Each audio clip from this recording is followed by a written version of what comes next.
For Victims and Villains, my name is Josh, and I got another Fantasia Festival official selection review for you. This is Hellcat.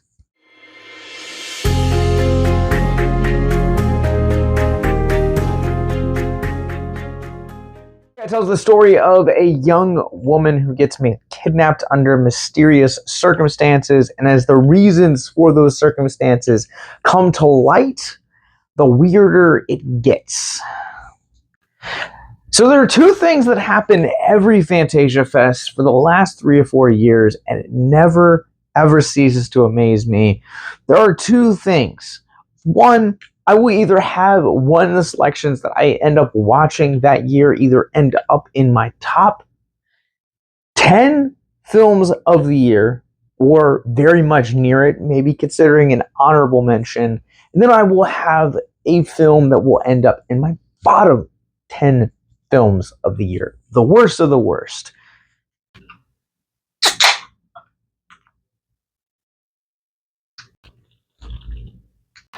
I'll let you guess which category of those Hellcat falls into. This is probably one of the roughest movies that I have watched in a long time. Structurally, this movie reminded me of Ginger Snaps,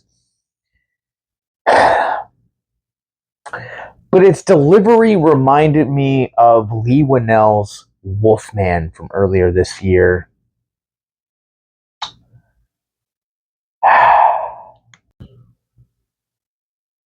This movie had such promise. I mean, the performance, the central performance from Dakota Gorman is exceptional. It is one of the best performances that I've come to see this year in a horror film. And it is such a shame that it is housed among such a dud of a movie. And I think what hurts me even more is that one of my favorite things about the medium of film is how you can make a film look and how you can change the perception of the audience solely from a visual standpoint, aka cinematography. The cinematography in this movie is amazing. It is gorgeous. It is visually stimulating. And again, just feels lost in something that could have been better. This movie is almost a paint by numbers kind of kidnapping story, and even when you kind of figure out where the story could be going, it really doesn't do anything better for itself.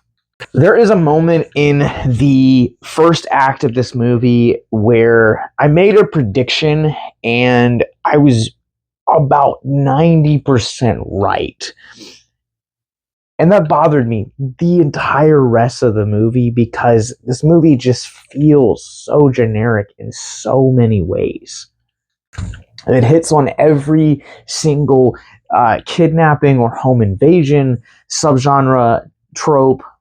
It hits on a multitude of body horror tropes as well, as this film is a body horror. This movie is a slow burn horror film that doesn't quite earn its burn because by the time that the fuse eventually fizzles out, there's not this big explosion. There is just this kind of moment, and it's so goddamn frustrating. Like, in some ways, I respect the end of this movie because it did defy my expectations. It literally spat on the very thing I thought it was gonna be. And in other ways, I feel like this movie completely disrespects its audience. And it has been, I can't even tell you how long it has been since I feel disrespected as an audience member. And this movie completely did that. I got done at the end of this movie and I felt like I wasted an hour and a half of my life that I would never get back. And the thing that kills me to admit, being unbiased as possible, is the fact that this movie actually had things about it that I really liked.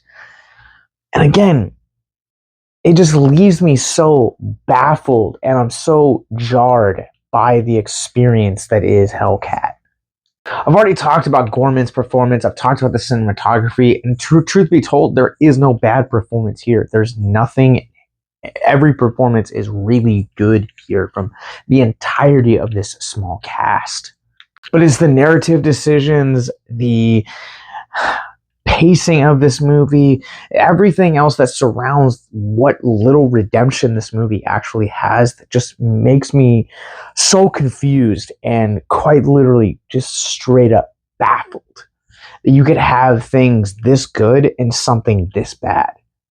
Hellcat is one of those very rare feature films that I look at and I'm like, you're showing in a film festival. This film literally could have been a 15-minute short, and I probably would have tripled or even quadrupled the rating that I'm getting ready to give it. So let's run this one through the Rorschach rating scale.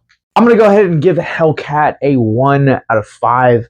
Performances and the cinematography are the only redeeming things about this movie, especially the performance from Dakota Gorman. Her performance absolutely anchors this film. This film is a slow burn film that never erupts. It just quickly fizzles until you quietly hear the credits just kind of creep in. The pacing is dreadfully slow. This movie is kind of boring, and you're left with an ending that is just aggravating, to say the least. In all of my anger, I also forgot to mention that this is an official selection of Fantasia Fest 2025, so there is that. Hellcat just premiered at Fantasia Fest and will be making its way around the festival circuit. As of this video, there are currently no plans for distribution, but in the show notes below, you guys will find links to our mental health resource library as well as our social media. And there, when we get news of where this movie is going to be going, we will provide them for you. And now, let's talk about some mental health, shall we? If you guys are new to our content here at Victims and Villains, we talk about mental health through pop culture, and this is the part of the video where we will take a theme of mental health out of the film which we're reviewing, talk about it for a few moments in the hopes to deconstruct the stigma surrounding mental health. There is a moment in this movie that I won't talk about specifics, but our main protagonist finds community and hope in unexpected places. And I say that very vaguely to avoid spoilers for this movie, but I think it serves as a stark reminder to never limit yourself on the type of communities that you can have. You can have friends and colleagues and acquaintances that literally you have nothing in common with except for one, maybe two things. But in the end, sometimes it is those relationships that can actually make up the majority of your community for a season or seasons. We talked about it in the past before on this channel, but community is such a major point of therapy and healing for your mental health, and really can be the difference between life and death. It is this challenge to be vulnerable with one another. It is this challenge to lean in and to hear, but also to be heard, to be seen, and to also see others and be surrounded. Because honestly, at the end of the day, we are more than the fandoms we're passionate about. We're more than the music we love or the movies that we are so freaking fueled by.